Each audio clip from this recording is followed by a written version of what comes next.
have to do it one time, right? Yeah, just okay. So it is going now. Hello, everybody.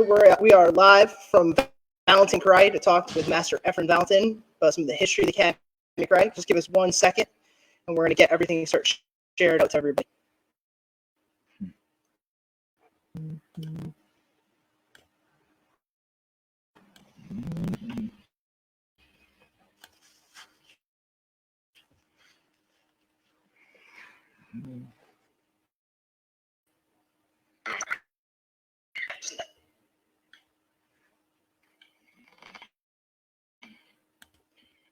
There we go. So we'll let just show places.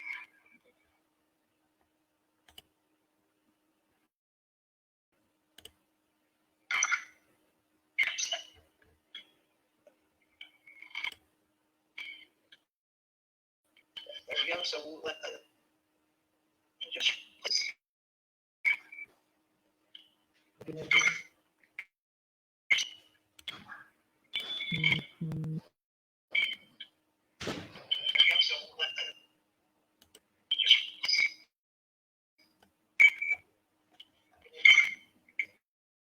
okay.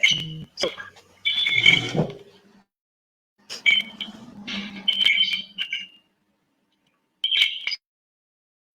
A lot of backfeed.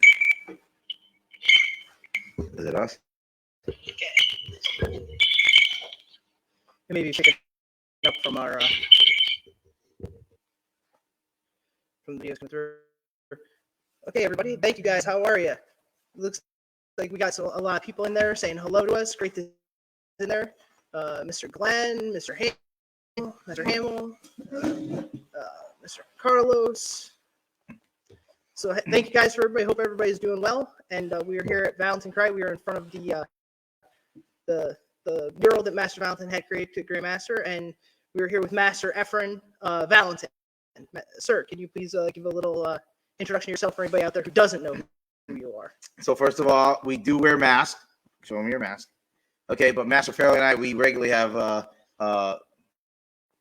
dinner Yes, together. Sir. We have dinner followed by a couple of cocktails after our training sessions. So we're always together. So let's see, we got Amelia, Ruben, Hola, Bobby, Amelia, Randy, Lindsay, Ellen, Crystal. How you guys doing, everybody?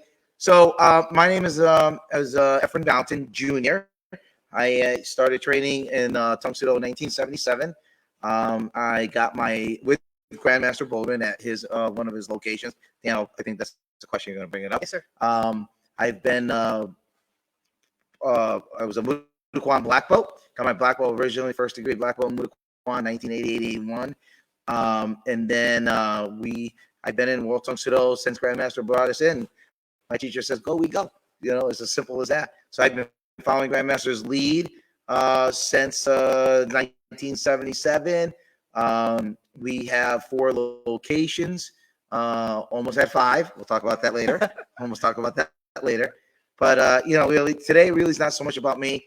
What if Master Tim Watson does meet the masters? I'll go into more detail about me. Today's more about my relationship with Grandmaster and the Academy. Great. And well, it will come up again later, but I do want to mention to you guys, the fundraiser for the Academy is still going. I believe you can find links on the Academy's pages. You can find them all over. So please share that and get that out there to as many people. We have about 8 days, I believe, left. So please share that out there. Sir, so you mentioned it that you originally started at one of the branches of the studio that Grandmaster had years ago. So you started at the Meriden branch. Is that correct, sir? Correct. So what happened was Grandmaster Baldwin had many students, and one of his students, Rich Hamill, I believe Rich Hamill was on. Yep, we saw Master Hamill. Master Hamill, what's up?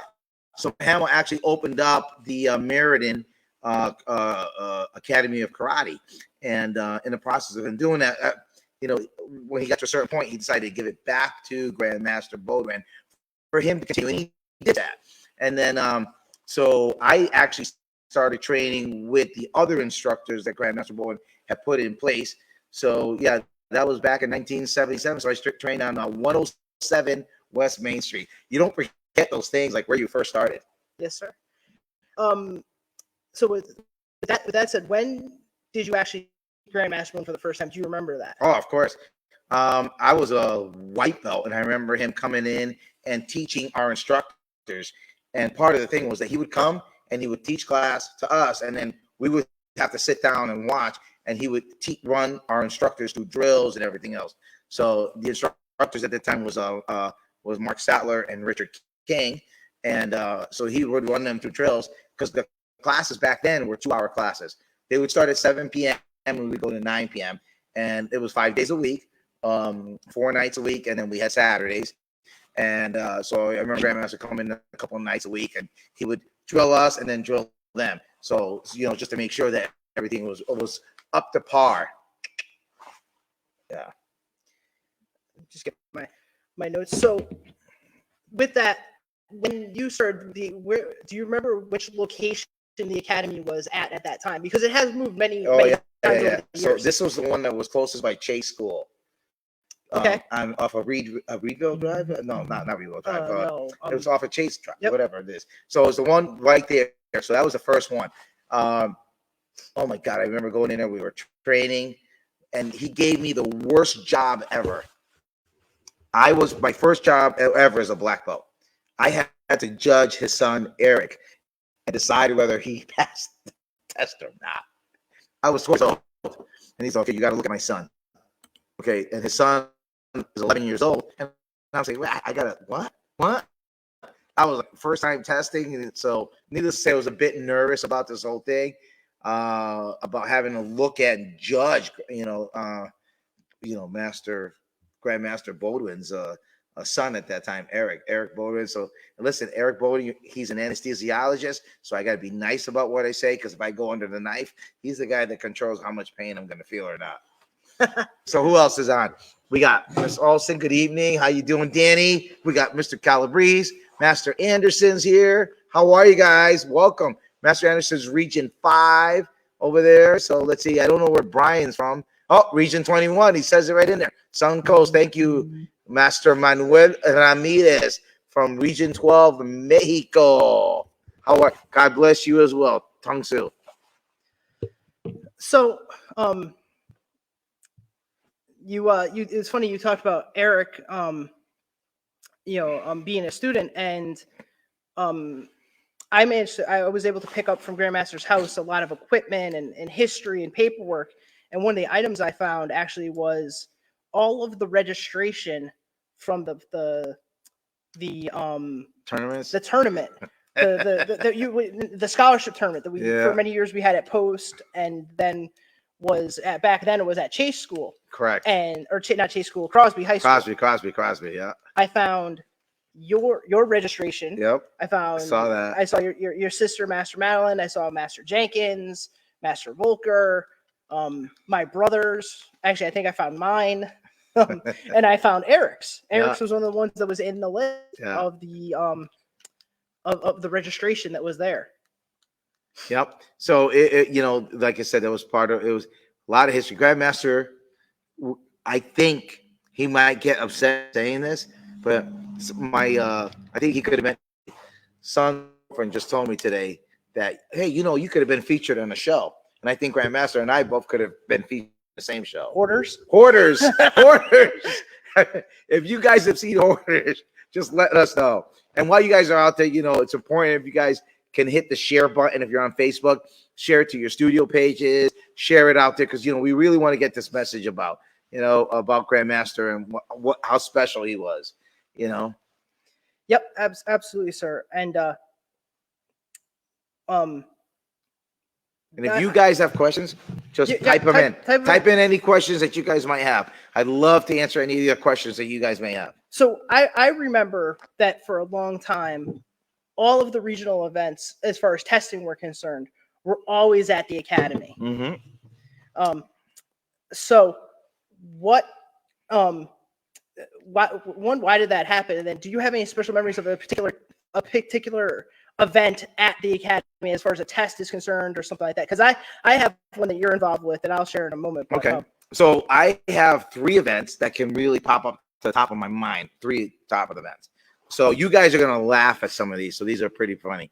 But why were they held there? Is it was Grandmaster. At that time, he was Master Baldwin, highest ranking person, Secretary General, World Tang Soo Do Association. When Grandmaster Shin trusts you and names you Secretary General, World Tang Soo Do, and you're the number 2 guy, and not only are you the number 2 guy, you get promoted in 1992. He gets promoted to 7th degree. I know that. You know why? Because I tested in 1992 for my master's belt. And at that tournament, Grandmaster Shin did not promote me because I was 21 years old. That's age discrimination. Okay, age discrimination, but that's okay. It's all good. It's all good. But he thought I was too young. So, and Grandmaster, I remember Grandmaster Bowling calling me up and saying, "Hey, Master Valentin," he goes, and it was a long conversation. I'll save it for Master Watson. But basically, he just said, I just realized I wasn't going to get promoted that day, and I'll save that story for Master Watson. If you decide to call me, it's your wife's birthday today, so you won't call me today. But you like my jokes.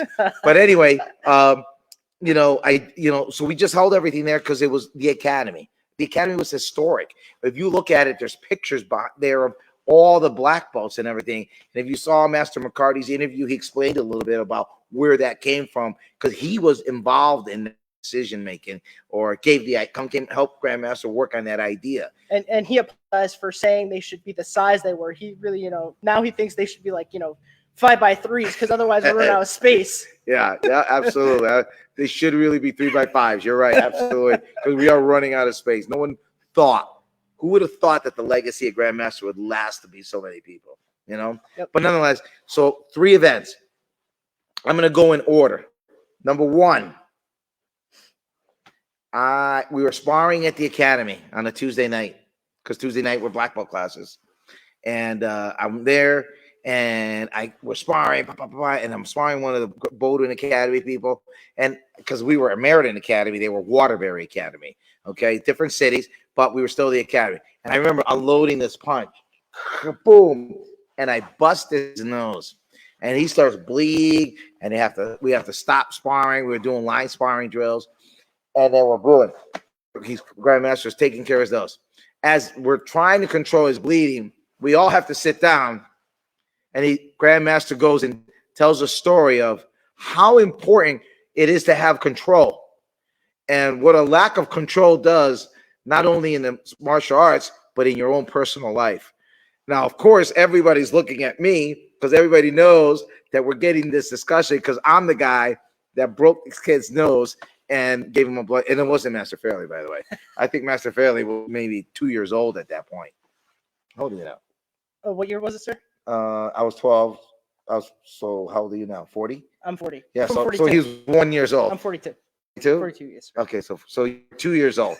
He was 2 years old when I popped the kid in the nose because I was 12. Anyway, or 9. I don't know how old you were. Whatever. Who cares? Anyway, the point is, so that was the first story. My second story was me testing for my 3rd degree black belt. I was tested for my 3rd degree black belt there at the academy. I was 17 years old, and I remember sparring Master Volker, right? And on the panel, you had Master Adams, Master Savage, Grandmaster, Master Jenkins. Oh, you had all these rock stars from old, right? These were all the true tested warriors, right? And I remember I'm 17, Master Volker was 27, so he's 10 years older than I am. Okay, and I remember that we came to sparring with the whole test. We're like going through this whole thing. Where then comes sparring time, and I decide to get fancy, and I throw this 360 back kick right to Master Volker's head, and I stop it right there. And I hear all the senior masters go, "Whoa!" Master Volker was not impressed. He got embarrassed by that. He goes, "Oh, you think that's nice?" And then he comes up,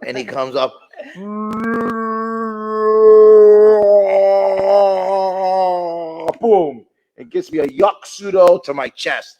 And listen, when I was 17 years old, I weighed 135 pounds.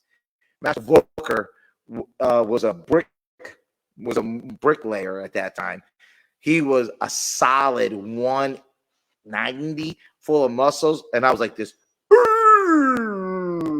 flying back, and then he does it again. So anyway, I remember that because that's how Master Volker and I forged our relationship together, because after that we became best friends. Yeah, I kicked him in the face with control. He hit me in the chest with no control. Apparently he wasn't there that Tuesday night when we had the control message. Yeah. So Master Volker, I hope you're watching, and you deserve to listen to that no control thing. But anyway, we forged our relationship in fire there. And the one, probably the most important one, was I was a conductor, and my wife was a first degree black belt, and she was testing for second degree. And I remember, I was like, okay, this girl's pretty good, And I remember she twisted her ankle, and I went there and I took care of her. I was trying to hurry up, and I walked to her dad. I said, she's doing okay. She's doing good. She really lit it on fire, And so that's, one of the events where I had a chance to meet my future wife at that event. So those 3 events are the most memorable event.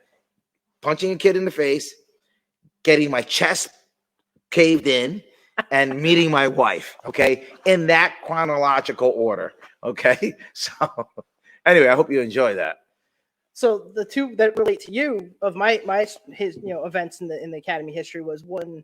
It was probably about 91, because I think I was a brown belt at the time, and that was about the time where a lot of the a little bit of a darker time in the academy's history, where a lot of the senior people were taking breaks or weren't showing up to teach classes so occasionally there wasn't, the person who was supposed to teach wasn't there. And I think you actually came to class on a Wednesday night. You wanted to train with Master Savage, who was usually teaching that class, and he just wasn't there that night. And you were a third dan at the time. You taught the class because you realized that there was no one there to teach the class. That happens. So you actually showed up and taught that class. I remember it was like one of the first times I trained with a master that wasn't at the studio at that point. Oh, well, I do not remember that. I don't, because that was a norm. You would show up to class, and sometimes that never happened. Carlos, when he says I remember that, I think he's saying I remember that to the fact that what my chest, because he was at my test. Carlos, my cousin, was at my third dan test. And the second one that relates to you was a black belt test. It was my second dan test, and that's when we were doing the tests where it was decided that no one was going to be allowed to watch the tests. Where the tests were in secret. Ooh, and there was secret. Yeah, so no one could watch. There was 4 people testing for second degree, and that was when we had split it. It was like there was a test for people testing for first dan, then the first dan's going for second, and there was no way testing for third. Okay. And it was myself, it was Tina Porco. Oh, that was a good test. I remember that now. Rich Eckler. Yep. And I don't remember the fourth person, but It was you, Master Volker, Master Adams, Grandmaster Bone. I don't remember and Antonio, I think, or Master Haney. Master Haney. And Greg Mendez. Yep. And I think Porco Senior, maybe. Yep, Porco Senior. And there was one more conductor who I can't remember. And that was probably Antonio. That would have been, yeah, because I think Master Haney was on the panel, and Master Rivera was still hadn't gotten it yet. And you guys did everything you could think of that you'd ever wanted to do in a test. It seemed never did. I remember that wasn't me. That was Master Adams. That was Master. I remember Master Adams sitting. I remember him sitting there, and he's talking with Grandmaster, and they're trying to decide kicking techniques, and he's going like, for breaking, he's like, oh, well, they could just do like this, and his hands can do. You can do things with your hands that you can't do with your feet. Well, maybe you can't do it with your feet, but he could. He probably could. Nobody that was testing could. Now, I'm gonna ask you guys a question. Okay, you guys are watching on Facebook. Do you guys know Master Adams' nickname? Type it in if you remember Master Adams' nickname, okay? And maybe we'll throw a bumper sticker for the Academy. There we go. I'll give you a bumper sticker if you can tell me Master Adams' nickname, okay? Come on, guys, let's go. Type it in, share away. Let's see what we got. So, well, as they're going through that, how about the Academy had really two signature events over the years. The scholarship tournament that the last time we ran it, or not the last time, one of the last times we ran it, we had done the 50th anniversary. I believe we ran it at least one time after that. Yeah, you But- guys scared the shit out of me. I'm sorry, I said the S word. Well, thankfully we don't have to worry about being censored as much, but yeah, they scared the crap out of me in that tournament. you and me both. Randy Kafka got it. Yeah. Tornado, but it's close, but it's not quite. It's not tornado. Keep guessing, buddy. Yeah, at the 50th anniversary where Grandmaster, and I think you and I had this conversation yesterday, that Grandmaster suggested that he wanted to make it free. He wanted to make the entry to the tournament free.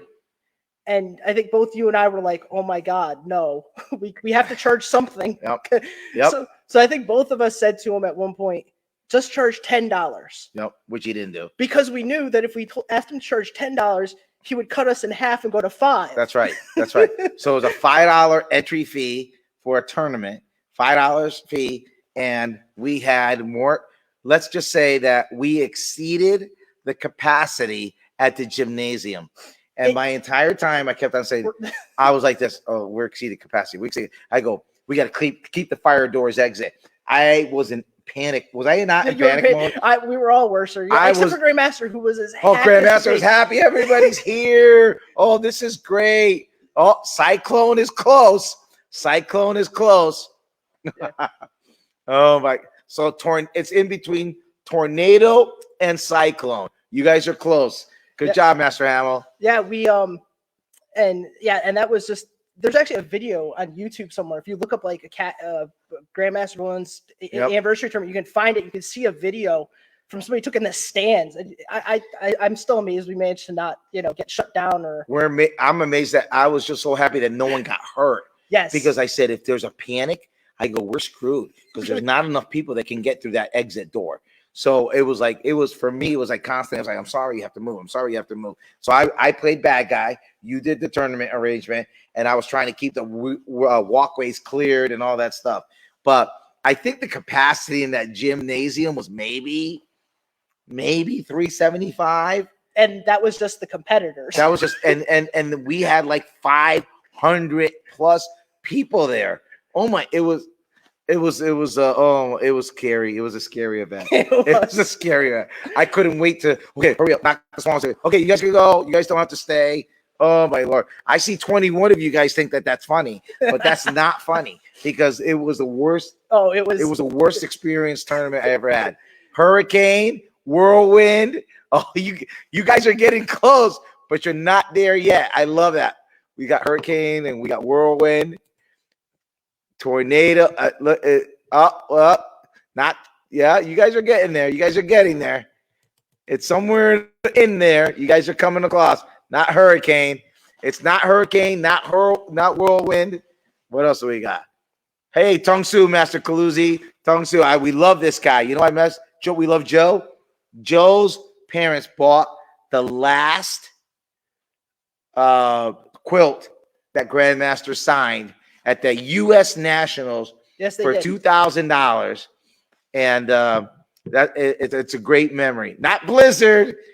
I love it. Oh, Ron Brunetti got it. Typhoon.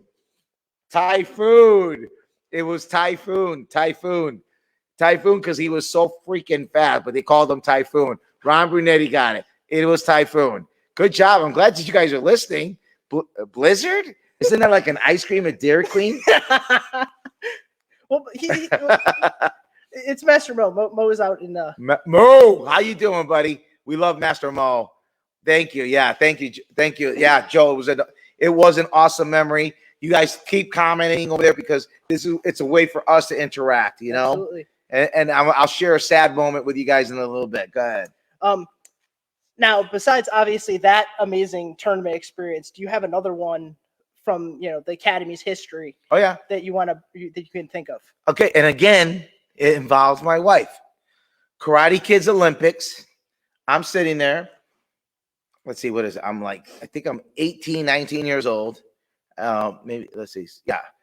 And at that time, my wife, that I didn't know was my wife, she's a scorekeeper, timekeeper. So my job is to go around, make sure everybody's doing what they're doing. I go up to her, I say, you guys all set? Yeah. She goes, yeah. And then so I sit down by her. I said, how's everything going? She goes, good. So she goes, and so we start doing a little chit chat. Do you have anybody here? She goes, yeah, my brother's competing. Oh, that's pretty cool. I go, I go, what school do you go to? And she tells me her high school, Crosby. I was asking her about her karate school. And then she goes, oh, Crosby. I said, oh. I says, what grade are you in? And she says, oh, I'm a senior. I said, oh, senior prom must be coming up. You must be excited. She goes, yeah, I kind of got a bit of a dilemma. I says, oh, really? What's your dilemma? She goes, well, nobody asked me out to go to the prom. I said, of course no one's going to ask her out because no one wants to ask a hot girl to go to prom. So I said to her, I says, so what's the problem? She goes, well, I asked this kid to go. And he's like, oh, yeah, but I already have a date. So let me break up with the other girl and I'm going to go with you. And then she's like, no, you can't do that. He goes, why? Because I'll be that girl that, she goes, no, I want to go with you. He goes, why? Because do you know how many people end up marrying their prom dates? He goes, I'll regret it if I don't ever marry you. And I was like, what? I said, look, she goes, I don't know what to do. I said, well, I got a solution. And she says, well, okay, what's your solution? I'll take you to prom. And then she goes, what? She goes, yeah, I'll go with you. I says, I'm not at the school. I says, I can go with you. I'm not already going with anybody, so you don't have to worry about breaking anybody's heart, And then so we went down, and then she says, oh, okay. So I give her my business card that says Efrain, Valentin, Samdan, at the Academy of Karate. And then she calls me up a week later. She goes, hey, are you really serious about taking me? She goes, yeah, why? Because I'd love for you to go. And I was like, there you go. So I went to her prom. I took Rachel, my wife Rachel, to her prom. And that's right, goals. I had goals, Helena, because that's what we're talking about this month is goals. Yes, Tom, I have a lot of good Grandmaster Shin stories. I'm going to save that for Master Tim Watson because right now we're talking about the Bowdoin Academy and why we're trying to do the save. Yeah, smooth. Tucker says smooth. Yeah, absolutely. Thank you so much, Tucker, for giving me the credit, Little did Mrs. Master know, because that's what they call my wife, that my girlfriend was sitting in the stands. So and she found out afterwards. She goes, what? She goes, she was in the stands. I go, yeah, but it was her. I says, of course I'm not going to say no. And I don't think my ex is watching this, so it's all good. What about the evil that went to Georgia? I think you meant the devil that went down to. Oh, yeah. I remember that. Yeah, with the swear words. Yeah, that's you, Anthony Brock. I know that's you. Wrong mixtape. Yeah, listen, says Chris Anderson says, took my wife to her high school prom too. Yep, there you go. Took my wife. Thank you, Brian. That's right. It is a pretty cool story. Yeah, absolutely. Yep, and we are probably not this year, but that is a goal for the academy. When we are rolling again to at least Karate Kids, bring back Karate Kids Olympics because of all the tournaments that we had. The scholarship tournament might have more history in some ways, but it did more. But Grandmaster always loved that Karate Kids Olympics more so than anything. I competed in it for 3 years. I was undefeated champion in forms breaking and sparring. Yep. From the time 10, 11, and 12, nobody could beat me. Oh, did you just see my head swell up? Anyway, but yeah, see, Denise married her prom date. Guys, tell me what happened with your prom date over here. What happened with your prom date? Did you marry them, or did you kind of like, sorry you took them? Did you go to prom? I went to 2 junior proms in 2 days. Oh. With 2 different girls. Wow. One of them was a black belt at the academy. I hope Lauren's not watching this. Well, I'm glad. Didn't you say your wife's working tonight? Yes, she is working tonight. Good. So I guess she's not watching this. Now, look at that. Mo says you're a beast. I think he's talking about you. I don't know about that, One of our black belts, Lindsay Pearl. Okay. All right. Well, I went to 5 proms. We're going to start counting. Hey. I went to 5 proms. Not in 2 days, but my wife says, you're the one that went to 5 proms. I go, yeah, but I took you to I went to my last one with you. Anyway. Oh, Mo got married too. Dan was Mo, nice shot. I was performing at a magic show, show. performing a show at another school during my prom. Hey, Mo, Daniel, you were getting paid. All right. Gotta work. Good. So So, guys, hopefully you're enjoying these stories about the academy as he's looking up his next question. Okay, but there's a lot of academy stories. Listen, that's what Tang Soo Do does. It brings people together. We create family environments, and look where we are. Oh, Angel, you got married. Nice job, Angel. now, so to get back to the academy project, for a moment, to bring that back up again, why do you think, or how important do you think it is just to Region 9, to the association and martial arts in general? Because there's so much history in the martial arts, just in Grandmaster Bowen's history, that some people don't even necessarily follow or appreciate how. Yeah, listen, guys, I'm going to tell you guys right now. We've been having a little bit of fun, and over here, but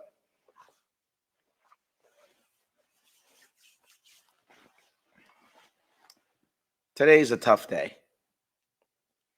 Because if you look at today, what people remember, they remember for Kobe Bryant and the loss of his daughter and the 7 other people that were on that plane, which was absolutely tragic. To us, the connection is that this is the day that Grandmaster Bodo went to the hospital. He wasn't feeling good. They were trying to figure out what's going on. And then he ended up with paralysis the next day in his legs.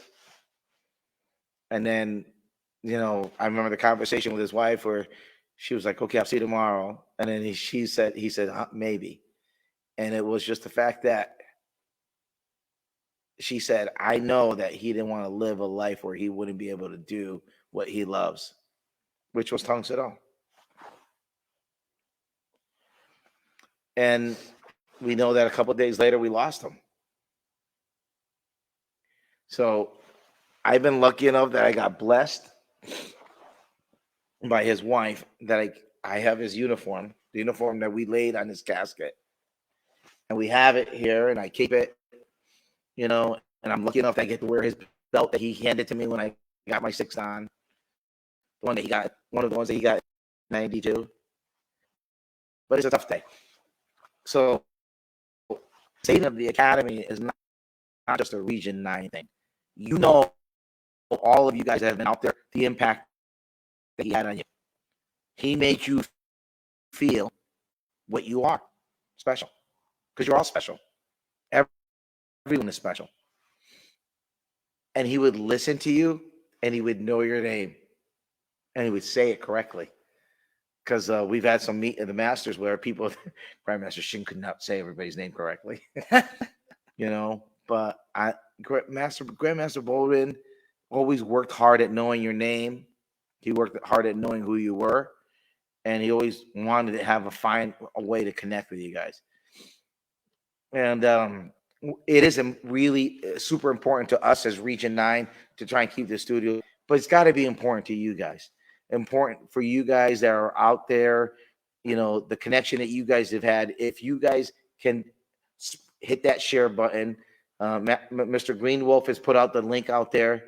There is no donation that's too small. A $5, $10, whatever it is, And I know some of you guys have talked about making donations off, whatever makes you feel comfortable. Really need your help. And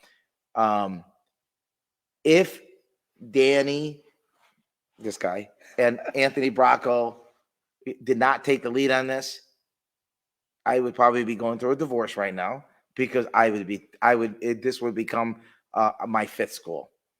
I would have done whatever I had to do, take on more than I'm supposed. I have 9 kids and a wife, 4 martial arts schools through a pandemic, and I would have taken on a 5th, because I would not have let Bowden Academy pass away. But these guys are up there, and I am right there alongside with them, and we need your help. So whatever you guys can do to assist and help out, I mean, we really need you guys. So Academy is important because it's the legacy. We don't want to see a legacy of 50 plus years just go down the drain. And that's what really can happen. And you know what Grandmaster Baldwin's done for you guys. I know what he did for me, and you know what he's done for you. Yes, sir. So, today, on the day that he went into the hospital, if you can find a way to go ahead and donate a little bit of something, we would appreciate it. And I'm going to read what it says. His legacy is not just one of discipline. It's not just of training. It's a legacy of love. Love, absolute. He absolute everybody. He goes, he loved Tang Soo Do, single student he met. He goes, thank you, Master McCarty, for watching from mobile. I get credit for being his for being his highest ranking student in World Tang Soo Do. But I am not his most senior student. I can be the highest ranking in World Tang Soo Do. I'm not his most senior. Master Joe McCarty is his senior student.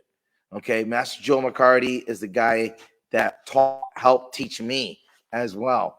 Yeah, these knuckle things. Master Joe McCarty, we love you. We appreciate that you have done. Thank you, Linda, for your donation. We really do appreciate it. Thank you, Barbara Noriegas from California. Yep, right? From California. Yeah. Yep. So thank you guys, really. But Master McCarty, I just want to acknowledge I am his highest ranking, but I am not his senior ranking. Lowest down is right there, Master Joe McCarty. Master Joe McCarty is a great man. And there's a couple others that are not in World Tang Soo Do, but I just want to give a shout out to the ones that are in World Tang Soo Do. Thank you, Master Joe McCarty, for coming back and part of this organization. Thank you, sir. Yeah, I think somebody asked. I think it was Tom Molinaro asked up there. The most important lesson Grandmaster Baldwin taught you, and there's so many. I'm sure we can come up with some fun funny ones. We can lessons. But I think for me, the thing that I always noticed with him and was probably the biggest lesson was just how humble he was. For the amount of history and as I went through all the paperwork and stuff that I saw from that I got from his house, I mean, it was a treasure trove of history of Tang Soo Do, and how much he was involved in, how close there was letters from Grandmaster Wang Yi from Korea, they're addressed to him, personal letters, how deeply involved in the development of Tang Soo Do in the United States Grandmaster Baldwin truly was, that he never talked about it. He never would stand there and say, I'm I'm this, I'm that. I remember at a world championship in Las Vegas, walking into, I was gonna say that was a crazy. Woo, I love Las Vegas. Those are. Who wants to go back to Vegas? Be kind. Thank you, Chris Anderson. That's right. Yeah. Be kind. I walked in with him. I think it was a first degree or second degree at the time. Going in the door, and he had been coming in. He had his red karate bag. Do you remember that? The red Academy bags. Yep. Some of you guys will remember those. And he came walking in with it, and whoever was doing security at the door didn't recognize him. And I had my tournament patch, so I showed my tournament patch to get in. And he's coming in, and the person goes, "Sir, I need to see your pass or your ticket to get in the door." Because he just was a gentleman in his karate pants carrying a bag. And Grandmaster Baldwin goes, "Dan, hold my bag." So I hold this bag for him. And he starts rummaging through it to pull out his tournament card to show the guy at the door. And very quickly, one of the other security guards noticed who he was and just, "No, sir, go in, don't worry about it." But he didn't, puff up and be like, "You am." He just humbly. And that was Grandmaster B. Guys, Grandmaster Baldwin always carried himself that way. And it's a lesson for all of us that we should carry ourselves that way. Like I don't go around saying, "Hey, I'm a Master Valentin, yada yada, what on whatever it is." He goes, "We just go ahead and we just do what we got to do." So 1996, Master Glenn. Kindness, strength were never mutually exclusive. Absolutely. Well, I have to say for that world championship was my 18th birthday. Oh, it was your 18th. Oh, well, 18th birthday. We can't tell those stories here. Yeah. Well, anyway, needless to say, I went there with 2 kids. Okay. I'm sorry, 3 kids. 3 kids. 1996 World Championship, Vegas. And I'm gonna say this story. My wife competed as a Samdan. She had 2 kids by her side. She was feeding one of them as she was competing and all that. 26 girls, and she got 2 first place and a third with 26 girls. With who was in that ring? You had Jeanette Gano. You had a bunch of other world champions that were in that ring, and she had scored the most points that year with feeding 2 kids. She was just had Kyan, because Kyan was born in 95, so Kyan was 1 year old, and she lost the cup to someone in the senior division with 4 competitors. Anyway, that's now that's why we now have a senior cup. That's the Master Rachel Valentin rule, correct? Yeah, sir? the Master Rachel Valentin rule. Yeah, we have the Master St. James, Master Mercy St. James rule. Now we have the Master Rachel Valentin rule. Yep, absolutely. Anyway, so you were a year old, Helena. Shut up. you and Kyan, get out of here. Good. So, guys, any questions you guys have that you wanna ask in the comments over there? Yeah, if you guys have any questions, I'd love to answer them. We'll hang on for a few minutes or so. I will do more, make it more about our experience with Grandmaster Bodwin and the Academy, anything like that. The Meet the Masters is I haven't done any of these events. I've been asked many times. Master Watson asked me. Master Farrelly had asked me many months ago before, and I've been asked by the Latin Americans that are doing theirs as well, and I haven't done any of them. To be quite honest, I just wasn't ready for you guys to ask me questions about Grandmaster, but I am now, because not because it's a year, but because I want to save the Academy. So anything about the Academy, you ask me. Anything about me, we'll take care of that.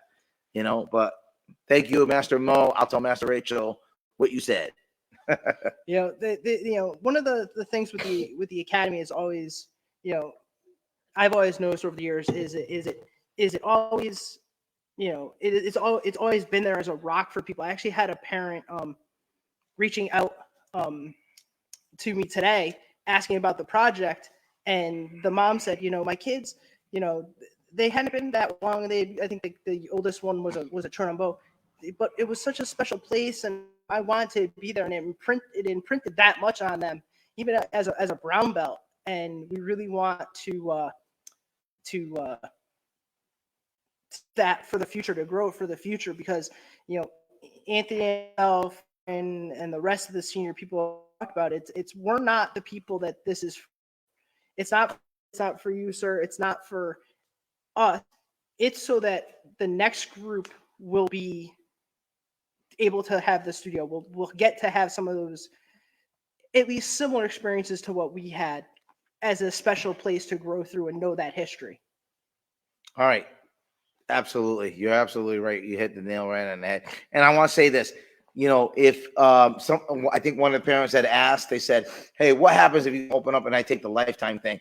Well, first of all, the boat is going to open. If anything ever happens, I will honor any lifetime memberships from the Academy. Thank you, sir. Any of them. Promise right here. I swear I will honor them. Master, you asked a question. What was it like traveling with martial arts? Is always part of traveling. Was it traveling with Grandmaster Bowden? Master Tolan and I did one of our last trips to Mexico with him. And we thought it would be a good idea to rent a van in Tucson. So I rent a van in Tucson. I said, well, we'll go across the border. It's cheaper. We can do this, right? So we could save Region 12 some money. So in the process of doing that, we crossed the border. By the way, I did not know that you had to have insurance in Mexico. I thought if I had the insurance in the U.S., it covered everything. No, you got to get Mexican insurance in case something happens. Well, I have an app that's called Waze. Have you heard of Waze? Yes, sir. I think it integrates into Google now. Almost. Yeah, well, it does, but not always. So anyway, I'm using the app Waze, and Waze is telling me, turn left, turn right. I said, okay, I'm going to follow Waze. Waze is taking me down a freaking dirt road. And I look at Grandmaster and I look at Master Tolan. I said, okay, guys, listen. If anybody pops out of the road, because it turns into a one-lane road, I says, I'm not freaking stopping. I'm going to run them over. And they're like, what? Grandmaster says, what? I says, I'm going to run him over. We're in freaking Mexico. It's dark. I am not stopping. So I'm like speeding up in a minivan, vroom, vroom, and we're popping up and we're bottoming out the bottom of the van. Oh God, I hope Avis is not watching. We bottomed out the bottom of the van like 10 times. But they were like, say, and then we finally hit the main road and we're like, say, it was not worth the shortcut. So if you go to Mexico, don't use Waze. Use Google Maps because it freaking sucked. It was the worst experience of my life. That's one of the most memorable experiences. But a good experience, Mo, was we would go everywhere we went with travel. Grandmaster would meet somebody at the airport. Hey, Bob, how are you, Bob? It never failed. Wherever we were, Grandmaster ran into somebody that he knew, and they knew him as Bob. And it wasn't just necessarily at like the local airport. No, it would be like, we're going to the Masters, we're going to the Masters thing, and we're in Charlotte, or we're in Atlanta, we're in Detroit, and he's running into somebody he knew. Okay, so I got to go my Boricua-ness. You know what? No, sir. That's my Puerto Rican-ness. Yes, sir. So, hola, Joel de Costa Rica, pura vida. Okay, so Joel has been asking me to do the Latin American Masters, and I've ignored him. I'll do it now, Joel. Tucker says, hi, sir. I hope this one that's right. What is the favorite teaching story from the early days of the academy? For me, it was the lesson of control. When you punch somebody in the nose, you get sat down, you talk about control, you never forget that. Missed it? Just go back to this again. You'll see it in the beginning, okay? Randy says, what was Grandmaster's favorite martial art teach? Anything. Anything he had an opportunity to teach, he loved. His favorite subject was teaching. He loved to teach. He just really loved to teach. A shame, 2 shows I'm doing virtually. Okay, Daniel Greenwolf, take a look at his shows that he's doing over there. He's got some ways to raise. He's going to raise money. He's doing a couple of magic shows that the profits from the shows are going to be donated. Oh, that's an easy one, Master Charisma. What was Grandmaster's favorite form? If you're in Region 9, you should know this. Type in what Grandmaster's favorite form was. What was Grandmaster's favorite form? He did have it, and he often stated it. So sounds great. Sounds like the tires are coming off next. Oh yeah.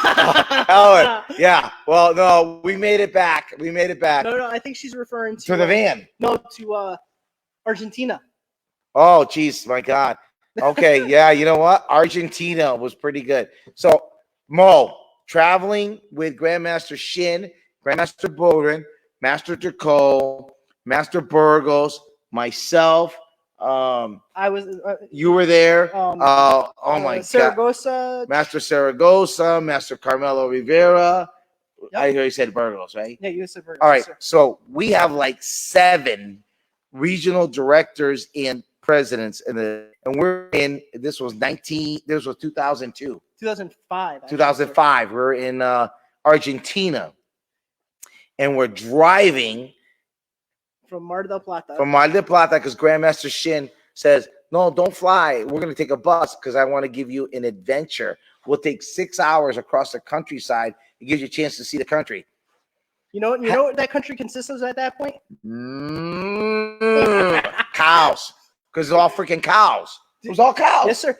You remember we stopped for dinner. Well, before that, we stopped like an hour and a half before that. We stopped at like a gas station to get more gas.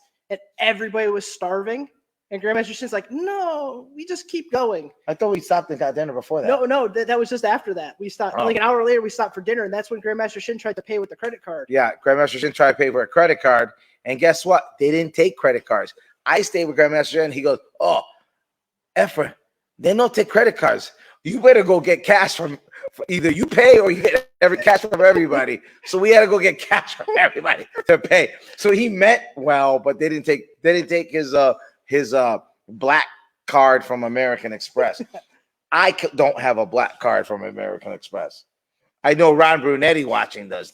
Ron, you're buying me breakfast pretty soon. Anyway, but yeah, so so needless to say, we're traveling.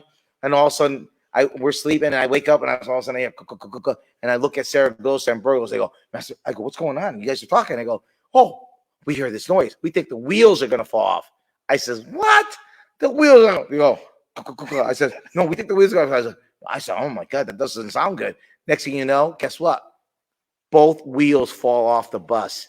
It was 2 on one side on the back. 2 on one side and the back. One goes this way, one goes that way. Now, across like 7 lanes of traffic because we were pulling up to a giant rest stop. It went this way, right? Did it go this way or that way? I thought it went across the traffic. Either way. One went across, one went this way, right? So the point is that once we stop, we see the bus driver open up the door. He's chasing after the wheel. Thank God we were getting to the you get that. Thank God we were getting to the toll station. So when we got to the toll station, we were slowing down because we were doing 75. We were right now at that point we were doing about 40 when the tire fell off. Okay, so at least it was a controlled fall. So we see the driver get out. He's chasing after the tire, and it hits a car at the toll station. And then after it hits a car, it bounces off and goes this way. So now we see the guy going this way. And he's going the other way. And I'm saying, what the heck is going? The guy that gets hit from the tire gets out. He's like, what the heck hit me? Eh? He's looking around. His back bumper is smashed, but there's nothing there. So then he finally figures out that something happened with the bus and something hit it.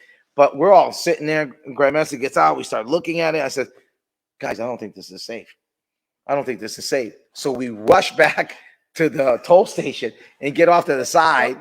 Okay. And at that point, my wife calls me. Well, that's because you were the only one that you had the Nextel walkie-talkie, and that was the only phone of anybody that would work. Yeah, I had a Nextel two-way.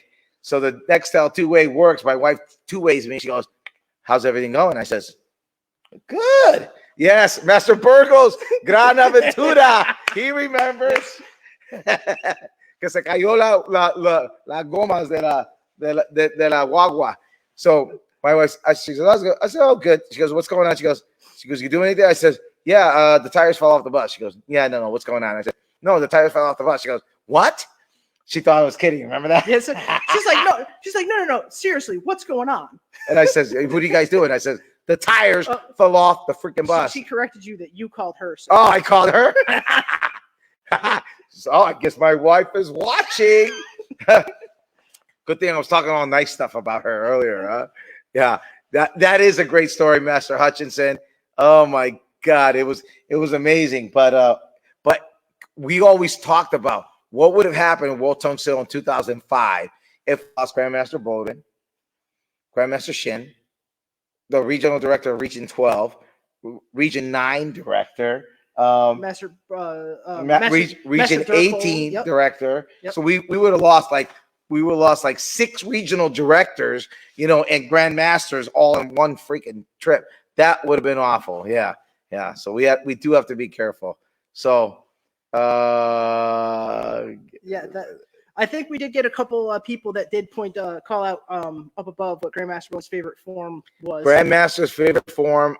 Region 9 was out there. Let's see. Region 9.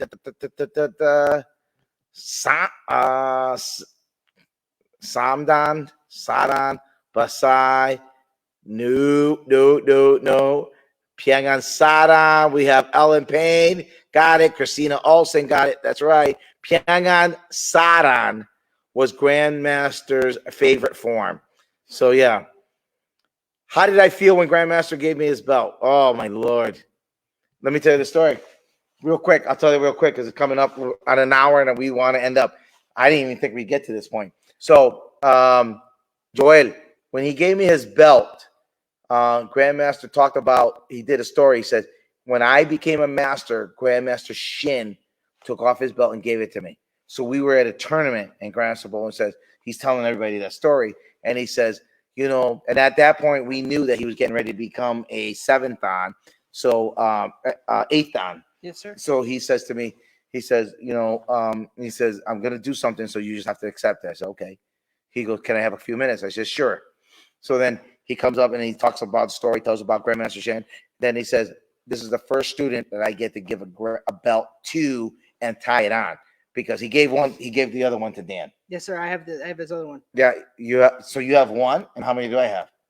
Two. I have two. I have the one that Grandmaster gave me. He tied around my belt, and he told the story, and people were crying, and everybody says that was the most beautiful thing, and it was. And then the second belt that I got was the one that he kept for himself, and Mrs. Baldwin gave me.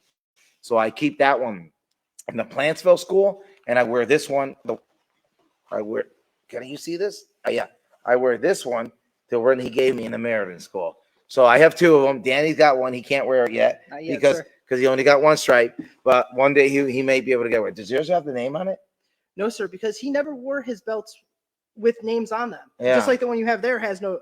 Yeah, all three of them had no names on them. He never. Because the only time he did was he had his official one that did have his name on it, and he wore that when he got his promoted to 7th Dan, because he had given away all of his other ones. Well, I didn't get that one, so I don't know where that one went to. I don't know who has that one. But anyway, nonetheless, so you have that one? I think I have in the back? House. Okay. Yes, well, we're giving that one to the academy. Yeah, no, I got that from the academy to make sure they were safe when there you go. We had to not good. So someone we need to get more associate. Yeah, thank you, Brian. If you guys would love to contribute, this is not an official World Tang Soo Do fundraiser. Yes, sir. It's not an official World Tang Soo Do fundraiser.